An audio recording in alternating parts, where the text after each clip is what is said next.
আসসালামু আলাইকুম। এখন শুনবেন সংবাদ শিরোনাম। পুরো বিশ্বকে ১৫০ বার উড়িয়ে দেওয়ার মতো পারমাণবিক অস্ত্র আছে যুক্তরাষ্ট্রের ভান্ডারে, হুমকি ট্রাম্পের। ৩ দশক পর পারমাণবিক পরীক্ষা চালানোর পক্ষে মার্কিন প্রেসিডেন্ট। সুদানের সংকট সমাধানে আমিরাতের মধ্যস্থতা মানবে না খার্তুম। আরএসএফকে সন্ত্রাসী সংগঠন ঘোষণায় আন্তর্জাতিক সম্প্রদায়ের প্রতি আহ্বান। শেষ মুহূর্তের প্রচারণা ঘিরে জমজমাট বিহারের বিধানসভা নির্বাচন। উন্নয়নের প্রতিশ্রুতি আর ভোটে কারচুপির অভিযোগ দিয়ে সরব সরকার ও বিরোধী দল। আসসালামু আলাইকুম। এতক্ষণ দেখছিলেন সংবাদ শিরোনাম, এখন দেখবেন বিস্তারিত। পুরো বিশ্বকে ১৫০ বার উড়িয়ে দেওয়ার মতো পারমাণবিক অস্ত্র আছে যুক্তরাষ্ট্রের ভান্ডারে, এমন মন্তব্য করেছেন মার্কিন প্রেসিডেন্ট ডোনাল্ড ট্রাম্প। সিবিএস নিউজের 60 মিনিটস অনুষ্ঠানে দেয়া এই সাক্ষাৎকার নিয়ে আলোচনা এখন তুঙ্গে। ৩৩ বছর পর যুক্তরাষ্ট্রের পারমাণবিক পরীক্ষা চালানোর সিদ্ধান্তের পক্ষে সাফাইও গান ট্রাম্প। প্রশ্নের উত্তরে যথারীতি অসংলগ্ন মন্তব্য তার, আর প্রচুর ভুলভাল তথ্য দেন তিনি। গত মার্কিন প্রেসিডেন্ট নির্বাচনের আগে ডেমোক্র্যাট প্রার্থী কমলা হ্যারিসকে নিয়ে সাক্ষাৎকার প্রচারের পর সিবিএস নিউজের বিরুদ্ধে মামলা ঠুকে দিয়েছিলেন ডোনাল্ড ট্রাম্প। ১ বছর পর সেই চ্যানেলেরই হট সিটে তিনি। 60 মিনিটস অনুষ্ঠানে নোরা ওডেনেলের মুখোমুখি ট্রাম্প। অবশ্য সময়সীমা 60 মিনিটের হলেও 90 মিনিট পার করে দেন মার্কিন প্রেসিডেন্ট। কথা বলেন পারমাণবিক অস্ত্রের পরীক্ষা, শাটডাউন, অভিবাসন, ট্যারিফ সহ নানা ইস্যুতে। সাক্ষাৎকারের বড় অংশ জুড়ে ছিল যুক্তরাষ্ট্র চীন সম্পর্ক।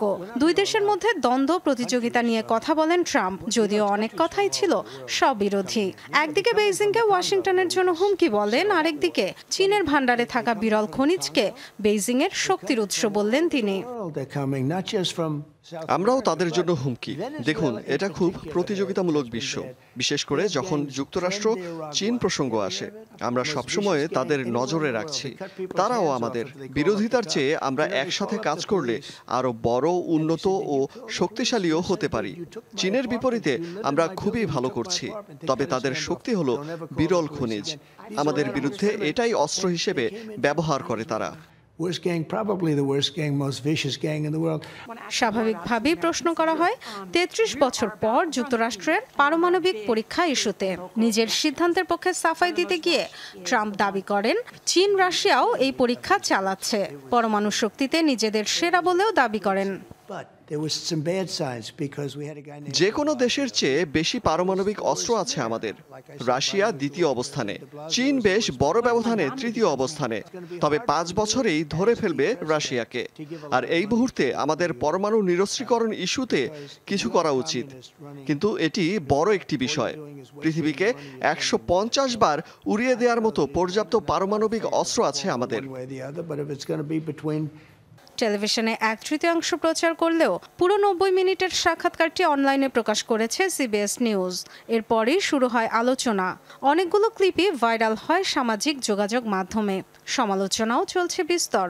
নেটিজেনরা বলছেন ট্রাম্প মিথ্যার পর মিথ্যা বলে গেলেও ঝামেলা এড়াতে তা শুধরে দেননি প্রশ্নকর্তা। সুদানে চলমান সংকট সমাধানে মধ্যস্থতাকারী হিসেবে আরব আমিরাতকে মেনে নেবে না খার্তুম স্পষ্ট জানিয়ে দিয়েছেন দেশটির শীর্ষ কূটনীতিক ইমাদ-এল-দিন মুস্তাফা আদওয়ারি।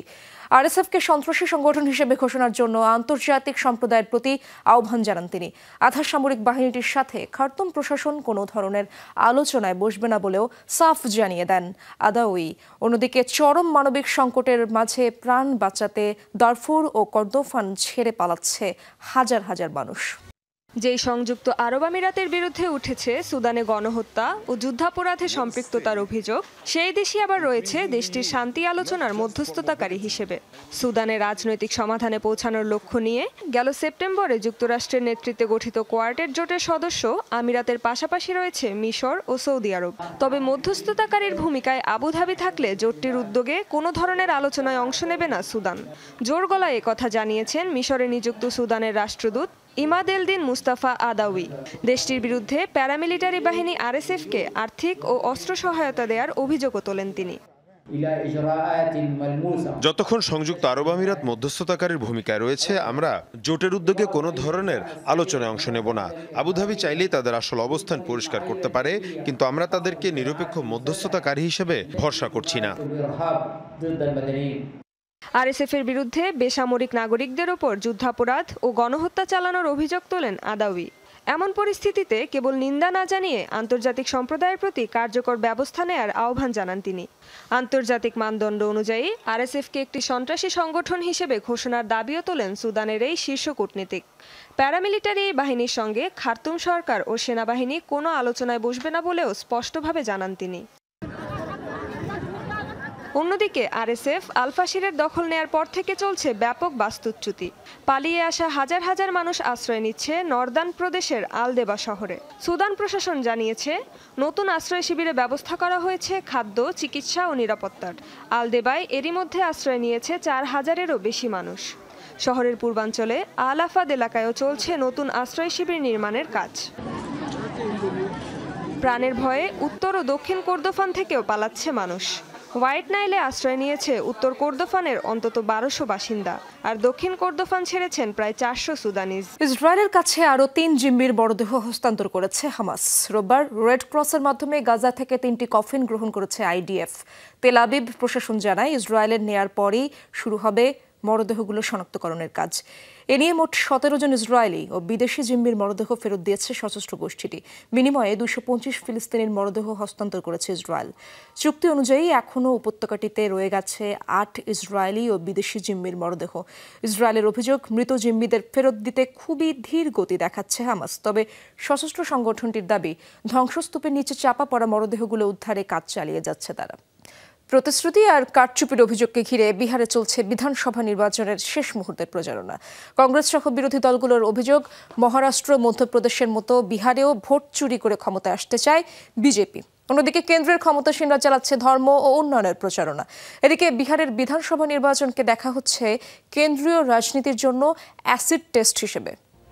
চলছে শেষ মুহূর্তের প্রচারণা, তাই সর্বোচ্চ উজাড় করে দিয়েই দল আর প্রার্থীদের পক্ষে চলছে ক্যাম্পেইন।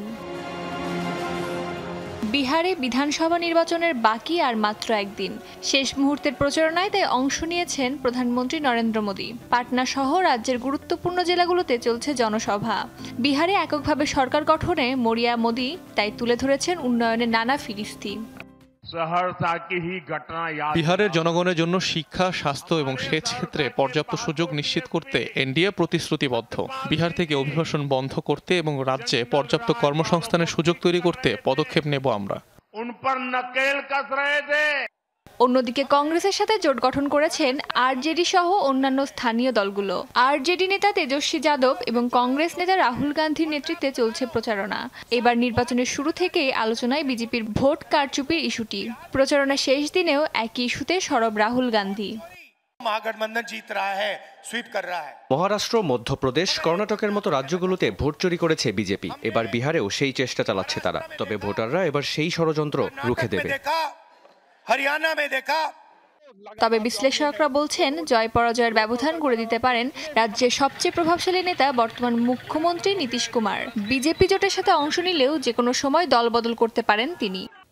নির্বাচনী প্রচারণার সময় বিহারের স্থানীয় জেলেদের সাথে মাছ ধরলেন কংগ্রেস নেতা রাহুল গান্ধী। রোববার বিহারের বেগুসরাইয়ে নির্বাচনী প্রচারণের ফাঁকে স্থানীয় জেলেদের সঙ্গে পুকুরে নামেন এই কংগ্রেস নেতা। পানিতে নেমে জাল টেনে মাছও ধরেন তিনি। এ সময় স্থানীয় জেলেদের সঙ্গে তাদের কাজের চ্যালেঞ্জ ও দুর্ভোগ নিয়ে কথা বলেন রাহুল। তার সঙ্গে ছিলেন বিকাশশীল ইনসান পার্টির সভাপতি ও রাজ্যের সাবেক মন্ত্রী মুকেশ সহনীয়। এর পাশাপাশি ছিলেন কংগ্রেস নেতা কানহাইয়া কুমার।